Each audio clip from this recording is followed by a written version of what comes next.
हाजिर level up की episode 15 के साथ। लास्ट एपिसोड के एंड पे हमने देखा था ताइशिक उनको सब कुछ बताता है कि वो क्यों इन सबको मार रहा है। ताइशिक उनसे कहता है, वैसे तो मैं तुम सबको मारना नहीं चाहता, अगर तुम लोग अपना मुंह बंद रखो और जहाँ पर जो कुछ भी हुआ किसी को मत बताओ तो मैं तुम्हें जाने दूंगा। जिनवू से कहता है, मुझे तो नहीं लगता कि तुम हमें यहाँ से जिंदा जाने दोगे, तुम्हारे चेहरे के एक्सप्रेशन देखकर तो लगता है तुम हमें सबक सिखाना चाहते हो और बताना चाहते हो कि यहाँ पर कौन ज्यादा पावरफुल है। तो मैंने अपना फैसला कर लिया है, तो मैं तुम्हारी बात नहीं मानूंगा, मुझे तुम्हारे किसी भी वर्ड पर यकीन नहीं है। अभी थोड़ी देर पहले तुम अपने किए हुए मर्डर को छुपाने के लिए स्टोरीज बना रहे थे और तुम्हें लगता है कि हम लोग तुम्हारी बात मान जाएंगे। और उसी के साथ ताइशिक बड़ी ही स्पीड के साथ जिनवू पर अटैक करने के लिए आगे बढ़ता है। जिनवू भी अपने हंजर को सामने करते हुए उसके अटैक को ब्लॉक करता है। ताइशिक हंसते हुए जिनवू से कहता है, अब इससे कोई फर्क नहीं पड़ता कि तुम लोग मेरी बात मानते हो या फिर नहीं, तुम्हें मुझ पर यकीन है या नहीं, तुम सब लोग मरने वाले हो। जिनवू ताइशिक से कहता है, इस तरह तो तुम्हें भी अपनी फिक्र करनी चाहिए। ताइशिक उसे कहता है, इस बात का क्या मतलब है? जिनवू से कहता है, क्योंकि बहुत ही जल्दी तुम भी मरने वाले हो। ताइशिक जिनवू से कहता है, मुझे नहीं पता कि तुम्हारी रीअवेकनिंग के बाद तुमने ई रैंक से ऊपर कितने रैंक हासिल किए हैं, लेकिन एक मॉन्स्टर को मारना और एक इंसान को मारना बहुत ज्यादा डिफरेंट होते हैं। जिनवू आगे बढ़ता है और उस पर अटैक करता है। ताइशिक अपनी स्टाइल को इस्तेमाल करते हुए जल्दी से वहाँ से गायब हो जाता है और उसे कहता है, तुम तो बहुत ज्यादा स्लो हो। जबकि जिनवू उसकी तरफ देखता है और कहता है, तुम तो वाकई में फास्ट हो।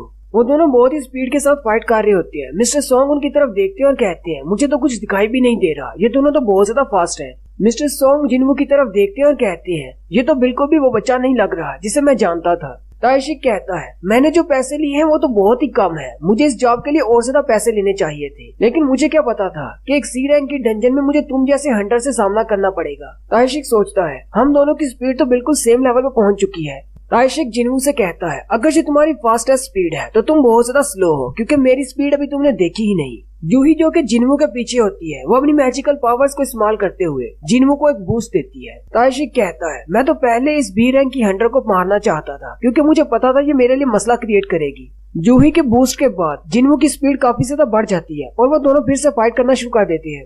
फाइट के दौरान ताइशिक जिनवू से कहता है, अगर तुम अपनी हीलर को प्रोटेक्ट करना चाहती हो तो तुम्हें अभी जाना होगा। साथ ही वो अपने हंजर को जूही की तरफ फेंकता है। जैसे ही उसका हंजर जूही को लगने लगता है, उसी वक्त मिस्टर सॉन्ग उसके सामने आ जाते हैं और अपनी तलवार से उसके हंजर को ब्लॉक करते हैं और जूही को बचा लेते हैं। जिनवू जूही की तरफ देख रहा होता है, उसी वक्त ताइशिक उस पर अटैक करता है और जिनवू को काफी ज्यादा जख्मी कर देता है। जिनवू के जख्मी होने के बाद जिनवू ताइशिक से कहता है, क्या तुम मुझे मारने का अपनी इंटेंशन को थोड़ा सा कम कर सकते हो? क्योंकि जिनवू के पास एक विंडो ओपन हो जाती है जिसमें उसे कहा जाता है कि अपने दुश्मन को मारो, नहीं तो तुम मारे जाओगे। जिनवू कहता है, मुझे लगता है जब कोई मुझे मारना चाहता है तभी मेरा सिस्टम एक्टिवेट होता है, ये मुझे फिर से कह रहा है कि इस बंदे को मार डालो वरना तुम मारे जाओगे। जिनवू कहता है, अब जबकि सिस्टम ने मुझे कह दिया है, अब तो मुझे इसे मारना ही होगा, चाहे कुछ भी हो जाए। ये देखकर ताइशिक बहुत ज्यादा हैरान हो जाता है और कहता है, मैं एक बी रैंक का हंटर हूँ, मेरे पास एक्सपीरियंस ज्यादा है, मैं एक असैसिन टाइप हूँ, लेकिन फिर भी ये मुझसे डर क्यों नहीं रहा? जिनवू कहता है, मुझे तो अपने सिस्टम का शुक्रिया अदा करना चाहिए, उसने मुझे इसको मारने की एक और वजह दे दी है। पहले इसने जूही को मारने की कोशिश की। साथ ही जिनवू फिर से आगे बढ़ता है और ताइशिक पर अटैक करता है। ताइशिक हंसते हुए उससे कहता है, मुझे लगता है कि तुम मेरे साथ फाइट करके बहुत ज्यादा एक्सपीरियंस हासिल कर सकते हो। जिनवू से कहता है, हाँ ऐसी ही बात है, तुम्हारे साथ फाइट करने में बहुत ही मजा आ रहा है।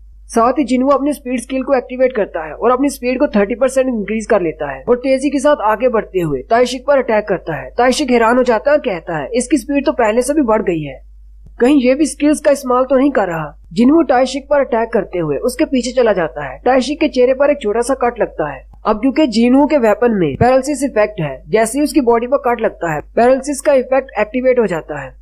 ताइशिक ये देखकर और भी ज्यादा हैरान हो जाता है और कहता है, क्या इसके डैगर पर पॉइजन लगा हुआ था? ये तो फाइट में काफी ज्यादा अच्छा है, इसके वेपन पर तो इफेक्ट्स भी हैं। लेकिन साथ ही ताइशिक अपनी पावर को रिलीज करता है और अपनी पावर को बढ़ाते हुए उसके पैरालिसिस इफेक्ट को खत्म कर देता है। जिनवू कहता है, मेरे वेपन के अटैक्स तभी काम करते हैं जब सामने वाला कमजोर हो, अगर वो अपनी पावर को इंक्रीज करता है तो इसके इफेक्ट्स कैंसिल हो जाती है। ताइशिक हंसते हुए जिनवू से कहता है, तुमने मुझे अपने इफेक्ट्स दिखाए, चलो मैं तुम्हें अपना एक स्किल दिखाता हूँ। और साथ ही ताइशिक हवा में गायब हो जाता है। ये देखकर जिनवू भी थोड़ी देर के लिए हैरान हो जाता है और कहता है, वो तो बिल्कुल गायब हो गया, मुझे तो महसूस भी नहीं हो रहा। उसी वक्त ताइशिक साइड से उस पर अटैक करता है। जिनवू अपने हंजर को सामने करते हुए उसके अटैक को ब्लॉक कर लेता है। ताइशिक फिर से पीछे हट जाता है और उसे कहता है, तुमने मेरे अटैक को ब्लॉक कर लिया, हालांकि मैंने अपनी सारी सेंसेस को हाइड किया हुआ है। तुम्हारी सेंस तो बहुत ज्यादा शार्प है। ताइशिको से कहता है मेरे स्पेशल मूव को कैमोफ्लेज स्किल कहते हैं। मैंने अपनी बॉडी, अपनी स्मेल और अपने ओरा को मुकम्मल तौर पर खत्म कर लिया है। तुम्हें कुछ भी महसूस नहीं होगा। असैसिन टाइप के बहुत सारे हंटर्स में से सिर्फ चंद एक हंटर्स ऐसे होते हैं जो कि इस स्किल्स को हासिल कर सकते हैं, और आज से पहले किसी को भी इस बारे में नहीं पता कि मेरे पास ऐसे स्किल है, क्योंकि मेरे स्किल को देखने के बाद मैं किसी को भी जिंदा नहीं छोड़ता, इसलिए वो किसी को बता नहीं सकते। जिन्हू अभी उसके सुराग लगाने की कोशिश कर रहा होता है कि उसकी आवाज कहाँ से आ रही होती है। उसी वक्त ताइशिको उसके नीचे से गुजरता है और उसके पाँव के टेंडेंट्स को काट देता है,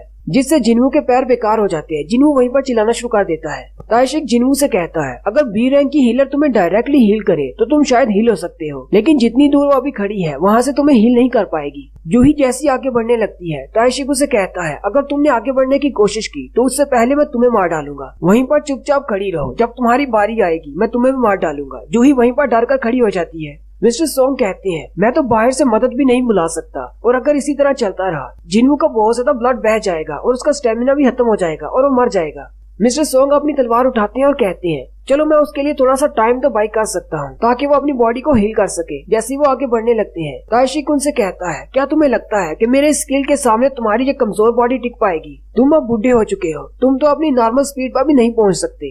ताइशिक जिन्हू के पैर की तरफ देखता है और उसे कहता है अगर तुम्हें हीलिंग मिल भी जाती है तो कितनी देर लगेगी, कितने मिनट्स में तुम्हारी टांग हील होगी? इतनी देर में तो मैं तुम्हें मार डालूंगा। जिन्हू से कहता है तुम बहुत ज्यादा बोलते हो, और साथ ही वो अपनी स्टेटस विंडो में जाता है और अपनी रिकवरी के ऑप्शन को सिलेक्ट करते हुए फौरी तौर पर हील हो जाता है। ये देखकर जूही भी हैरान हो जाती है, जबकि ताइशिक भी देखकर हैरान हो जाता है और कहता है ऐसा कैसे हो सकता है, इसके पास कौन सा स्किल है, ये तो सिर्फ एक ही सेकंड में हील हो गया। तो इसका मतलब ये एक असैसिन टाइप हंटर नहीं है, इसके पास तो हीलिंग स्पेल्स भी हैं। इसके बारे में तो मुझे समझ ही नहीं आ रही ये किस किस्म का हंटर है। स्पीड भी इसके पास है, स्ट्रेंथ इसके पास है, मैजिकल स्पेल्स इसे आते हैं जिससे ये अपनी बॉडी को हील कर सकता है। ताइशिक कहता है पता नहीं कितनी बार ये अपनी बॉडी को इस तरह हील कर पाएगा, लेकिन मुझे लगता है ये बहुत ज्यादा खतरनाक है। जिन्हू फिर से उठकर खड़ा हो जाता है और कहता है मुझे लगता है कि मेरा एक और इमोशन मर गया, यानी जिन्हू के अंदर की एक और फीलिंग मर गई। जिन्हू ताइशिक से कहता है तुम्हारे जैसों पर तो मुझे अपना गुस्सा भी जाया नहीं करना। ये सुनकर ताइशिक गुस्सा हो जाता है और सीधा जिन्हू पर अटैक करने के लिए आगे बढ़ता है, लेकिन जिन्हू अपने डैगर को घुमाते हुए ताइशिक पर अटैक करता है। ताइशिक फौरी तौर पर पीछे हट जाता है।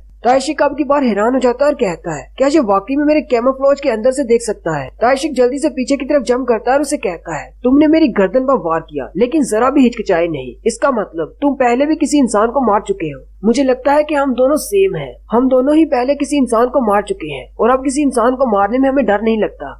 ताइशिक उसे कहता है अवेकनिंग ने हम इंसानों को बहुत सारी पावर्स दी हैं। अब हमें कानून को मानने की जरूरत नहीं। हम जैसे अवेकनर्स यानी हंटर्स को कानून से डरने की जरूरत नहीं।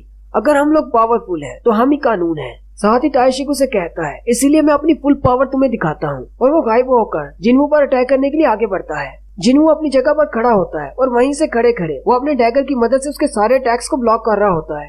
ताइशिक कहता है मुझे लगता है अब मुझे समझ आ चुकी है मैं अपने स्टेल्थ मूव में इसको कैसे दिखाई दे रहा हूँ। मुझे लगता है कि मेरे किलिंग इंटेंट की वजह से इसको पता चल जाता है कि मैं कहाँ पर हूँ। मुझे इस फ्लो को तोड़ना होगा। मुझे नहीं लगता कि इसको एग्जैक्टली पता है कि मैं कहाँ से अटैक करने वाला हूँ। ये तो सिर्फ मेरे किलिंग इंटेंशन को देख रहा है। जिन्हू जो कि अभी तक अपना सर झुकाकर खड़ा होता है वो अपनी आंखें खोलता है और उसके साथ एक और विंडो ओपन होती है जिसमें उसका एक नया स्किल एक्टिवेट होता है जो कि किलिंग इंटेंट होता है। जैसे कि वन पीस में मंकी डी लूफी अपनी हाकी इस्तेमाल करता है, बिल्कुल वैसे ही जिन्हू जैसे ही अपनी आंखें खोलता है एक प्रेशर क्रिएट होता है। सामने वाले को महसूस होता है कि अब वो मरने वाला है। ताइशिक को ऐसे महसूस होता है जैसे वो पानी में धंसता जा रहा होता है। हर तरफ से उसे ब्लैक शेडो अपने अंदर कवर कर रहा होता है। जिन्हू सामने की तरफ देखकर बहुत ज्यादा घबरा जाता है और कहता है आखिर ये है क्या चीज? डार्कनेस मुझे कवर करती जा रही है। क्या ये सिर्फ इसका शेडो है? ताइशिक अभी वहीं पर खड़ा ये सब कुछ महसूस कर रहा होता है। उसी वक्त जिन्हू का हंजर आकर उसके सीने में धंस जाता है।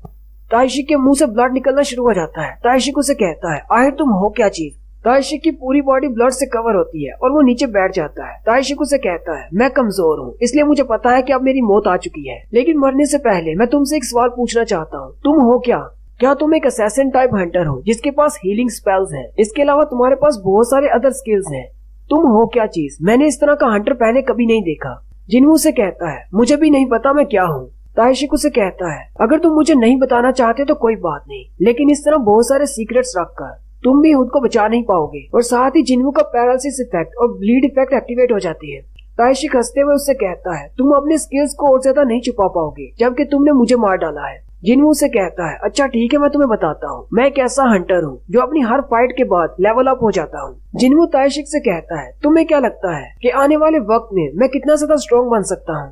ताइशिक उसे कहता है तुम्हारा शेडो डार्कनेस से जुड़ा हुआ है, मुझे लगता है कि तुम उतने ज्यादा स्ट्रॉन्ग बन सकते हो, तुम्हारा शेडो जितना ज्यादा डार्कनेस में डूबा हुआ है। और इसी के साथ ताइशिक मर जाता है और जिन्हों के पास विंडो ओपन होती है कि तुमने दुश्मन को मार दिया है इसलिए तुम लेवल अप हो गए हो, जिसके बदले में तुम्हें रिवार्ड दिया गया है, क्या तुम अपने रिवार्ड को एक्सेप्ट करोगे। जिन्हों कहता है ताइशिक ने बिल्कुल ठीक कहा, मैं स्ट्रॉन्ग बनूंगा और मैं पहले से काफी ज्यादा स्ट्रॉन्ग हो चुका हूँ, लेकिन हर बार जब मैं स्ट्रॉन्ग बनता हूँ तो मुझे कुछ महसूस होता है जैसे मैंने अपनी एक सेंस को खो दिया है, मेरे अंदर के इमोशन मरते जा रहे हैं। और यहीं पर हमारी एपिसोड 15 का एंड होता है। एक्सप्लेनेशन अच्छी लगी हो तो कमेंट करके जरूर बताएं, चैनल को सब्सक्राइब कर दें, वीडियो को लाइक और शेयर कर दें। शुक्रिया।